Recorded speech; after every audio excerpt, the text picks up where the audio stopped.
So what is an option? Well, as I said, it's a piece of paper that gives you the right to engage in another financial transaction. So that's one of the reasons why it's called a derivative security. Its value is derived from another security. And calls and puts are the two basic flavors, but we have lots of other variations. For example, there are American versus European options. American options you can exercise before the maturity date. European options you can exercise only on the maturity date. And the other parameters of a typical option I think you're all familiar with: strike price, exercise price, and so on. Now, the interesting thing about an option is that it is very similar to other contracts that we have out there, including insurance contracts.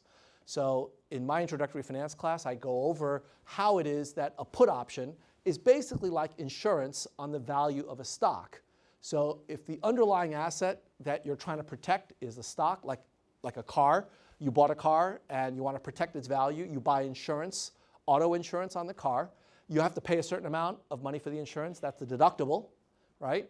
In this case, the cost of the option is the deductible. And if you go down the list of all of the different parameters of a typical insurance contract, it's pretty easy to see that an option is just like an insurance contract. The differences between an option and an insurance contract are that you can actually use the option early, whereas you can't necessarily use an insurance contract until you actually get hit with an accident. Second, you can sell an option if you don't like it, whereas with auto insurance you can't really transfer it. It's non-transferable. It only applies to you and your car. And finally, options are protected from dividend payments. So obviously when the underlying asset becomes less valuable because a dividend gets paid out, your exercise price gets adjusted, whereas with an insurance contract, if your car pays a dividend, I don't know what that means. Maybe you lose a muffler on the Mass Pike or something. Your insurance contract doesn't really get adjusted automatically for that. So the payoff of a call option is really interesting because it is a nonlinear instrument, meaning that the value of the payoff of a call option, that blue line, is positive only when the underlying value of the stock is above the strike price. If the value of the stock falls below the strike price, the option is really not valuable, right? Because it gives you the right to buy the stock at this value, $20. If the stock is trading at 15, the ability to buy it at 20 is not a very valuable option. It's worth nothing, in fact, which is why this is down at 0, okay? Now, that's the payoff of the option. What the option is worth today is somewhat different because today, you have time before the maturity date for the option to actually have value. So if I have a call option that's worth, that has a payout at $20 and above, and today the stock is trading at 15, if I have 3 days before the option expires, the option is still valuable today because within 3 days, who knows? It can jump up by $5, by $10. If it's a biomedical stock, it can jump up by a whole heck of a lot more if there's a clinical trial readout somewhere in between. So the idea behind the option value today versus the option's payout when it matures is really what can happen in that interim of time. So when we look at the value of an option, sometimes we look at the value on the payout day, and that's going to be either 0 or this linear function above the strike price. But if we want to know what is it worth today in terms of its value depending on the stock price, we have to subtract the cost of the option. And that's one of the things we're going to have to spend time trying to figure out. How do we value the option? But if we have the cost of the option, then the payout that is net of what you paid is this dotted line. So you can see that for a range of values, you're going to be losing money because you paid upfront for the option. And unless it makes a certain amount of money beyond the strike price, you're going to actually be negative in terms of your net investment. Any questions about that? OK. So this is the payoff diagram of a put option. Instead of buying a stock, you get to sell it at a certain price. And the net payoff is given by the dotted line. And if you take a look at the return, the rate of return of a stock versus the rate of return of an option, it actually has a very different profile.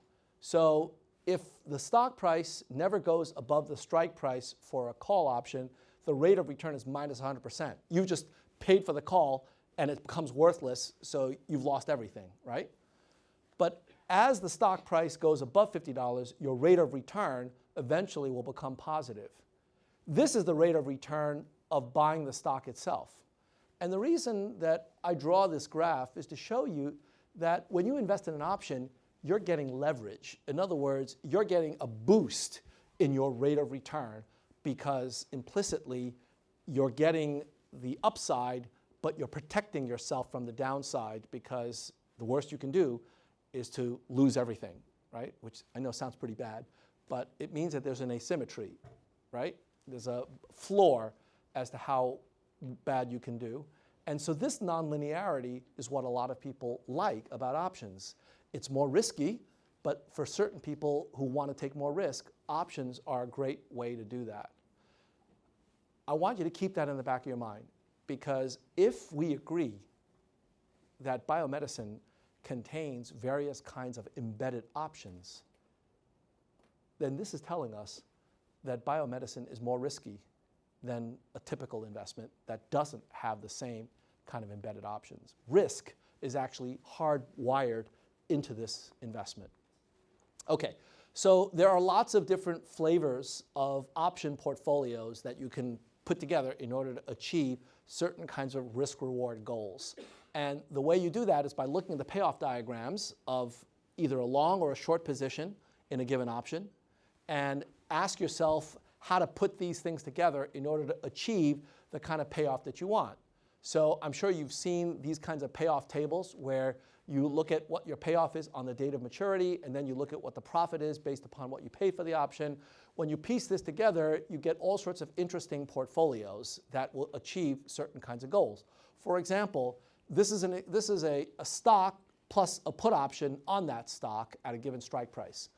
What this does is to basically give you insurance that the value of your investment will not fall below a certain level. So this is what I was telling you at the very beginning, that options are like insurance. So when you buy the stock, this is the payoff diagram for the stock. When you buy a put, it looks like this. When you add these two together, you get this payoff. So the value of your holdings goes up if the stock goes up, but when the stock goes down below the put price, the put strike price, you are protected. That's the lowest you can possibly have your investment go down to before that option kicks in.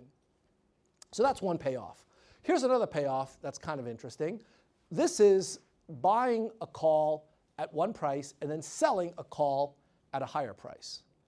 If you do that, then you're going to get a payoff diagram that looks like this. Can anybody give me logic for why on earth you would ever want something like this? It seems like you're capping the downside and you're capping the upside. What's up with that? Well, if you think it's unlikely to go above, in this case, 60, you don't want to have to pay for the potential upside of above 60, so you're selling that additional upside to recoup some of your initial investment. Exactly. If you don't believe that a company could ever be worth more than 60, not in a million years could it be worth more than 60, if that's what you think, then why pay for that privilege? If you just bought a call, what it says is, I'm going to pay you increasingly more and more amounts of money as the stock goes up, including above 60. If you completely dismiss the possibility that it's going to go above 60, you're paying for that. Why not get rid of that? And the way you get rid of that is you sell a call at 60, so you're getting money back. It's like getting a refund for anything that goes above 60. And so when you combine these two, you're paying less than just buying that first call at 50. And what that means is that you've capped your upside at 60, which if you don't ever believe it's going to go above 60, who cares? You don't care. You were happy to do this. But if I believe that it can go above 60, I'm delighted to buy the call from you at 60. So we're both happy, right? So you can see that options have the ability to allow people who disagree on views to come together and engage in a mutually satisfactory and beneficial transaction. Think about the possibilities if we could do this for clinical trials. There are all sorts of disagreements about whether or not a clinical trial will work or not work, but we don't have easy methods for betting on the outcomes of those clinical trials yet. So imagine if you could actually create options markets for clinical trials. We'll come back to that in about 3 weeks, but I just want to mention that here since we're talking about it. Okay, let me give you another example. Suppose we buy a call and we buy a put at the exact same strike. That will give us something that looks like this, a V at that strike. Who would want to buy this? Anybody? Can you describe to me what kind of, yeah, Mikhail? If you want to bet on volatility of the stock, this strategy is going to be quite expensive. Yeah. So like your profit will be lower. Yep. But then like if you want to bet on either side of the volatility of the stock, it's better. Right, exactly. So in other words, this is a bet where you don't know whether it's going to go up or it's going to go down, but you think that it's going to be wild and crazy, that there's going to be a lot of volatility. And so where you lose here is if you're wrong. In other words, if the stock basically does nothing, if it's boring, it doesn't go up or down, it just bounces around where it is today, that's not good for you. But if you believe that there's big news, you don't know whether it's good news or bad news, but you think there's big news, you want to do this. Can anybody think of any kind of a biomedical application where maybe there's like big news, but you don't know whether it's positive or negative? Yeah, you can see the applications here, right, for being able to engage in these kinds of transactions. So one more example, and then I want to start turning to pricing. It turns out that there are all sorts of things that look like options that aren't actually options, but the mathematics tell us that they have all of the same features as options. And a good example is corporate equity, as well as corporate debt. So if I think about what equity is, equity for a company is the residual value after you pay off the bondholders, right? So if you've got a certain amount of debt, B, in your capital structure, and the value of your corporate assets is V, then the equity is going to be the difference, V minus B, unless, of course, that number is negative, in which case the value of equity is 0. Can anybody explain to me why that's the case, that you can't have negative equity? If the value of the assets is 100, and you happen to have borrowed $110 million, why isn't the value of your equity minus 10 million? Yeah, Jacob. Limited liability. Limited liability. It's a beautiful thing. Tell us what that means.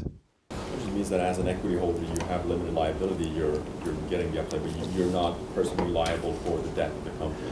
The most you can lose is everything. Now, I know that doesn't sound like much. That's pretty bad, right, to lose everything. But there are worse things. For example, in certain countries, if you go bankrupt, they go after not only your assets, but maybe your kids and your family members. That's not so good, right? So limited liability is actually worth something. It says that the most you can lose is your initial investment. None of your other assets can be attached to the particular liability. It's limited to what you put in. And that's incredibly important because that says that you can take risk without fear that you're going to lose your house, you're going to lose your future. It gives you an ability to take on lots of entrepreneurial opportunities. Well, there's an option element to that. So more specifically, if we rewrite this as the maximum of 0 and V minus B, this is exactly what a call option is. So you can think of equity of a company as if it were a call option on the assets, with the strike price being the value of the debt. And if that turns out to be negative, you walk away free and clear.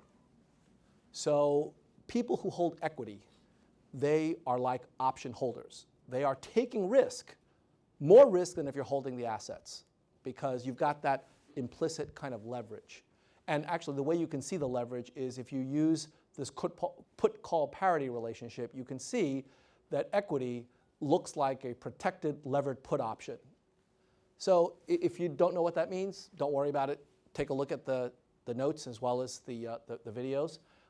But the basic idea behind this structure is that corporate securities have option-like features embedded in them. We can look at them as if they were options.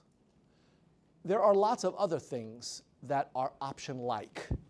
So more complicated versions of options where the strike price is actually an average of a bunch of other prices, or the particular value of the asset is not a single number, but it's an average of a bunch of indexes. And what we're going to talk about next is real assets that have option-like features. So in particular, the two I want to focus on are patents and real investment opportunities.